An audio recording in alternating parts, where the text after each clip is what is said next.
জাতিসংঘের মানবাধিকার প্রধান জানিয়েছেন, ফিলিস্তিনের গাজার বাসিন্দাদের জোরপূর্বক অনাহারে রাখছে ইসরায়েল। ব্রিটিশ গণমাধ্যম বিবিসির সঙ্গে মানবাধিকার প্রধান টম ফ্লেচার জানান, ইসরায়েলের এমন কর্মকাণ্ডের কারণে গাজা নিয়ে আন্তর্জাতিক প্রতিক্রিয়ায় পরিবর্তন এসেছে।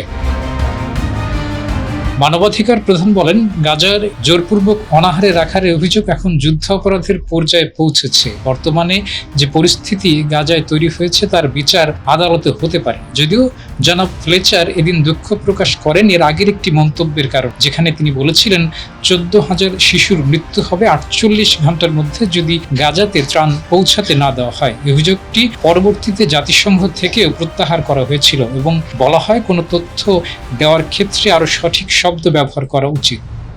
যমুনা ইলেকট্রনিক্স ঈদে ডাবল খুশি অফার সিজন 3, যে কোনো পণ্য কিনলেই পাচ্ছেন নিশ্চিত ঈদ উপহার। মে মাসের শেষ সপ্তাহে গাজাতে ত্রাণ প্রবেশের সুযোগ দিতে শুরু করে ইসরায়েল। এর আগে প্রায় 3 মাস গাজাতে ত্রাণ সহায়তা প্রবেশ করতে দেওয়া হয়নি, যেসব ত্রাণের মধ্যে ছিল খাদ্য, ওষুধ, জ্বালানি এবং আশ্রয় সামগ্রী। ফিলিস্তিনের গাজা ভিত্তিক রাজনৈতিক গোষ্ঠী হামাসের সঙ্গে 2 মাসের যুদ্ধবিরতি শেষে অবরোধ আরোপের 2 সপ্তাহের মধ্যে 18 মার্চ থেকে গাজাতে নতুন করে সামরিক হামলা শুরু করে ইসরায়েল। ইসরায়েল জানিয়েছে, তারা গাজার বিরুদ্ধে কঠোর হয়েছিল যেন সশস্ত্র গোষ্ঠীটি তাদের কাছে জিম্মি থাকা 48 ইসরায়েলিকে মুক্তি দেয়। ধারণা করা হচ্ছে, জিম্মিদের মধ্যে অন্তত 20 জন এখনও জীবিত অবস্থায় রয়েছে।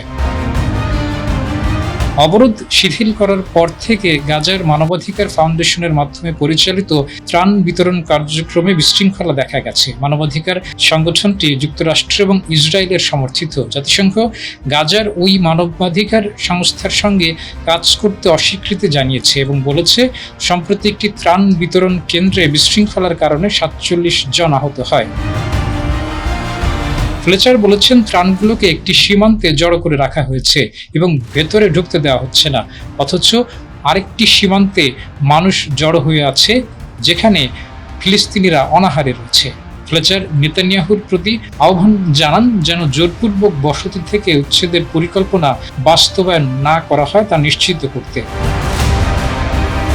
সম্প্রতি ইসরায়েলের মন্ত্রীরা বলেছেন, গাজার মানুষকে চাপ দিতে এবং তারা নতুন করে অন্য কোথাও গিয়ে জীবন শুরু করবে। ফ্লেচার বলেছেন, আন্তর্জাতিক মানবাধিকার আইনের প্রতি সকলের শ্রদ্ধাশীল হওয়া উচিত, এটাই তিনি মনে করছেন।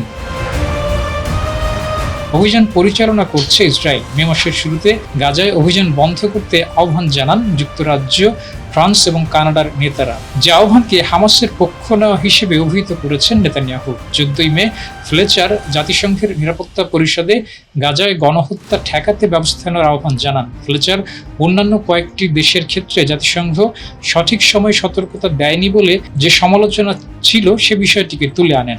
যেসব দেশের পরিস্থিতি নিয়ে এ সমালোচনা রয়েছে সেসব দেশের মধ্যে রয়েছে রুয়ান্ডা, স্রেবেরিনিকা এবং শ্রীলঙ্কা। এজন্য এবার গাজার বিষয়ে জাতিসংঘকে সতর্ক করা হয়েছে বলে জানিয়েছেন ফ্লেচার।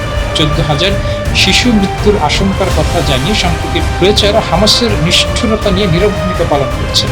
23 সালের 7 অক্টোবর ইসরায়েলের ভেতরে হামলা করে হামাস। ওই হামলায় অন্তত 1100 ইসরায়েলি নিহত হয় এবং সে সময় 251 জন ইসরায়েলিকে জিম্মি করে হামাসের সদস্যরা। এরপর ইসরায়েলের পাল্টা হামলায় নিহত হয়েছে 54,249 জন ফিলিস্তিনি।